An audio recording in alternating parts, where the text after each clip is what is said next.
The first sound from the recording played. Barbra Streisand froze. And Jimmy Fallon couldn't hold back his tears as he had to stop the show.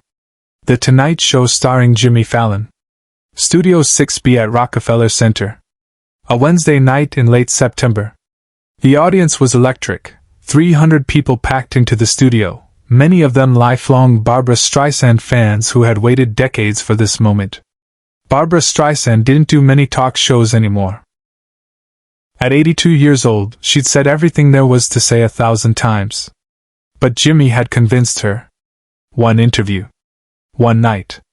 To promote her new memoir, to share some stories, to sing maybe one song if she felt like it. The interview had been going beautifully. Jimmy and Barbra had an easy chemistry. He genuinely adored her, and she seemed charmed by his enthusiasm. They'd laughed about her early days in New York, about her first audition, about the time she'd gotten lost in Manhattan and ended up singing in a subway station just to calm her nerves. The audience was loving it. The band was grooving softly between segments. Everything was perfect television. And then Jimmy reached under his desk and pulled out a small vintage cassette recorder. "Barbra," he said, his tone shifting from playful to serious. "There's something I want to play for you. If that's okay." Barbra's smile faded slightly. "What is it?" It's a recording. Someone very special wanted you to hear it." Jimmy pressed play. The sound quality was rough, the hiss and crackle of an old cassette tape, the kind that had been recorded on a cheap device decades ago. And then a voice. A man's voice. Older, weathered, but unmistakably warm. "Barbra, if you're hearing this, it means Jimmy found you. It means you're still here. Still singing. Still being you." Barbra's entire body went rigid.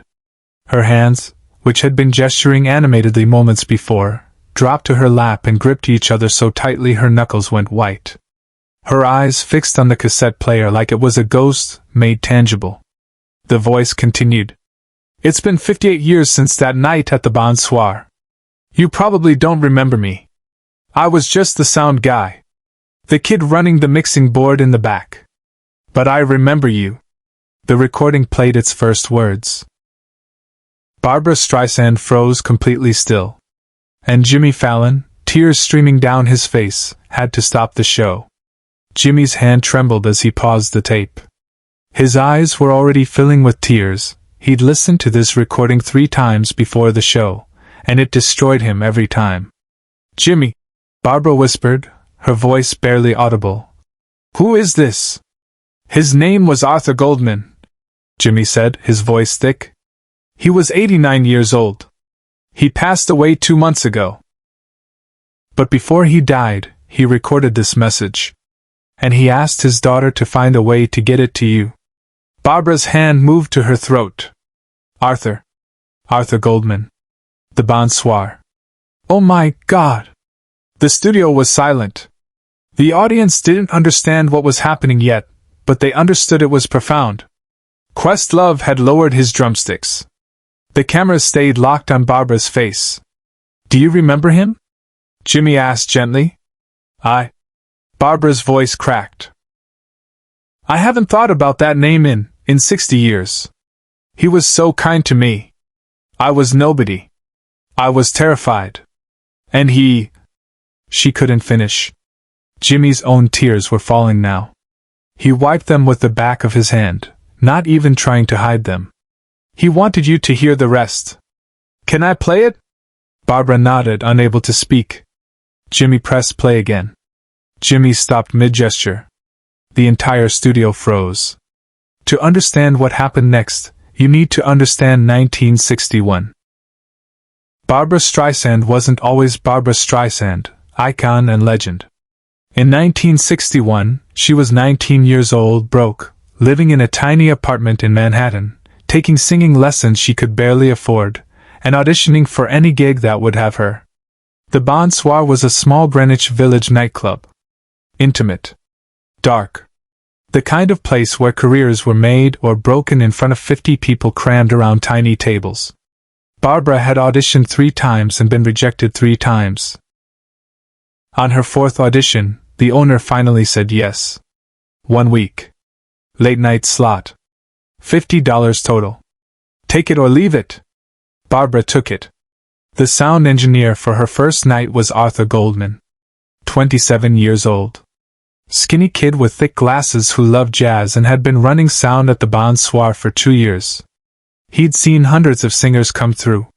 Most were forgettable. A few were good. Almost none were great. And then Barbra Streisand walked onto that stage. She was terrified. Arthur could see it from his position at the back of the room. Her hands shook. Her voice trembled on the first note. She was wearing a dress that didn't quite fit, borrowed from a friend. Her makeup was smudged. She looked like she wanted to disappear. But when she sang, everything changed. Arthur had never heard a voice like that. It wasn't just technique, though her technique was already remarkable. It was something deeper. Raw emotion.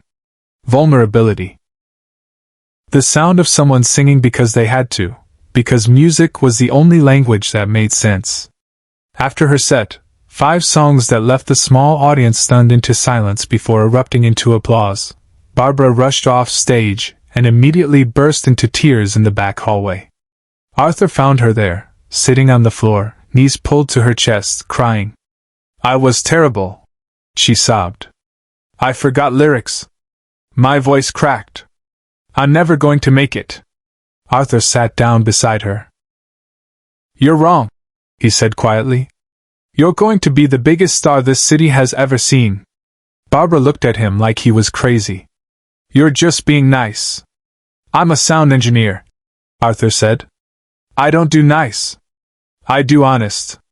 And honestly, I've never heard anyone sing like that. Ever. You're going to change everything."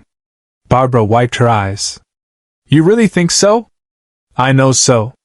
And I'm going to prove it to you." Arthur disappeared for a moment, and came back with a reel-to-reel recorder. His personal one, the expensive one he'd saved for months to buy. "Sing one more song. Just for the tape. When you're famous, and you will be, I'll give this to you so you can remember where you started."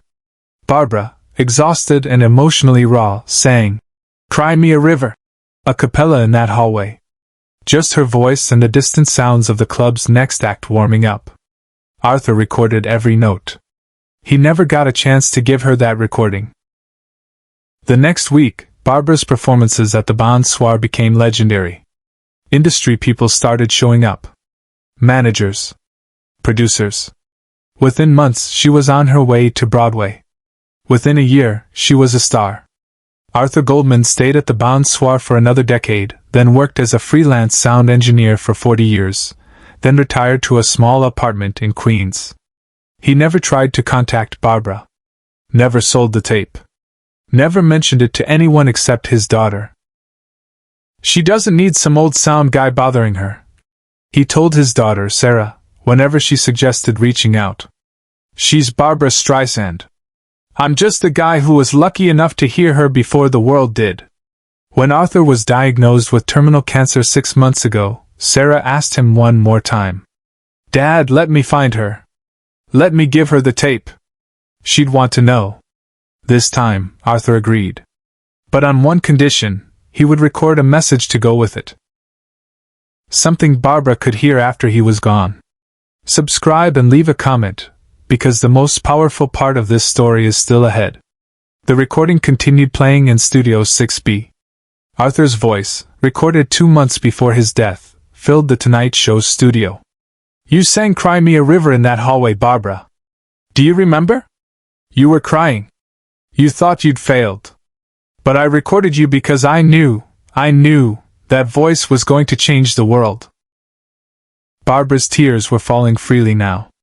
She'd brought both hands to her face, covering her mouth, her entire body shaking with silent sobs. "I kept that recording for 63 years, Arthur continued. "I never sold it. Never shared it. It was just for you. And now, well, I'm not here anymore. But my daughter Sarah is going to make sure you hear it. Not the recording of that night, that's yours to keep if you want it. But this message." Jimmy reached under his desk again and pulled out a second cassette. The original recording. He placed it gently on the desk between them. Arthur's voice grew softer, weaker. I wanted you to know that on your very first night, when you thought you'd failed, you changed my life. I heard something that night I'd never heard before and never heard again. Not in 40 years of working in music. You were magic then, Barbra. Before the fame, before the Oscars, before everything. You were already magic. The recording paused. The sound of Arthur taking a labored breath. Then, thank you for sharing your voice with the world. Thank you for being brave enough to keep singing even when you were terrified. And thank you for that night in 1961 when a 19-year-old kid with a borrowed dress reminded me why music matters. The recording clicked off. The studio was silent. Not the uncomfortable silence of awkwardness, but the profound silence of 300 people witnessing something sacred. Behind the scenes, Fallon made a decision that defied every producer's expectation. Jimmy didn't move for the commercial break. Didn't make a joke. Didn't try to lighten the mood. He just sat there, tears streaming down his face, while Barbra Streisand, the woman who had sung for presidents, who had filled stadiums, who had won every award imaginable, cried in the guest chair. Finally, Barbra reached forward and picked up the cassette tape. The original recording from 1961. She held it in both hands like it was made of glass. I remember him, she whispered. Arthur. With the glasses. He told me I'd be a star. She laughed through her tears. I thought he was just trying to make me feel better. He believed it, Jimmy said. Sarah, his daughter, told me he talked about you his whole life. He'd see you on TV or hear your music and tell everyone. I recorded her first night. I knew before anyone. Barbra looked at Jimmy with those famous eyes, now red and swollen from crying. Can I hear the recording? The one from that night? Jimmy nodded. He had it ready. He'd known she'd ask. He played it on the studio sound system. The quality was poor, rough, distant, the sound of a cheap microphone in a hallway. But the voice was unmistakable. 19-year-old Barbra Streisand, raw and vulnerable and absolutely transcendent, singing, Cry Me a River, a cappella. The studio audience heard it and understood. This was before everything. Before fame. Before confidence. This was a terrified teenager singing because music was the only thing that made sense. When it finished, the audience rose as one. Standing ovation. Not for the polished legend sitting in the guest chair, but for the scared girl in that recording. For the journey. For the courage it took to keep going. But this is the moment no one in the studio, and no one watching at home, ever saw coming. Jimmy stood up. He walked around his desk, something he rarely did during interviews, and crouched beside Barbra's chair. Arthur wanted you to have something else, Jimmy said quietly, pulling a small envelope from his jacket pocket. Sarah gave this to me. It's a letter he wrote. I haven't read it. It's for you. Barbra took the envelope with shaking hands. She opened it carefully, pulled out a single sheet of paper covered in careful handwriting. She read it silently, tears falling onto the page. When she finished, she folded it carefully and held it against her chest. What did it say? Jimmy asked gently. If you want to share. Barbra took a shaky breath. It says, Dear Barbra, on September 15, 1961, you sang for 50 people in a Greenwich Village nightclub. I was one of them. You changed my life that night. You reminded me that art matters. That vulnerability is strength. That the bravest thing anyone can do is share their truth with the world. Thank you for your truth. Thank you for your voice. Thank you for that night. Love, Arthur Goldman. P.S. You were right to wear that dress. It was perfect. The audience erupted again. This time not just applause, but audible sobs. Questlove was crying. The cameramen were crying. Jimmy was openly weeping, not even trying to compose himself. Barbra stood up. She walked to center stage, still holding the letter and the cassette tape. The audience was on their feet, crying, applauding, bearing witness. "Arthur," she said, her voice breaking as she looked up toward the ceiling. "I wish I could have thanked you. I wish I could have told you that you were the first person who believed in me. The first one who saw something when I couldn't see it myself." She clutched the letter to her heart. "I'm keeping this. And I'm going to listen to that recording every time I forget why I started singing."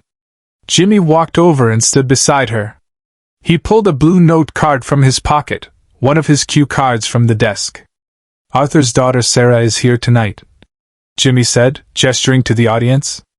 A woman in the third row stood up, tears streaming down her face. "Sarah, your father's gift just reminded all of us why we do this. Why any of us do this." He handed Barbara the cue card.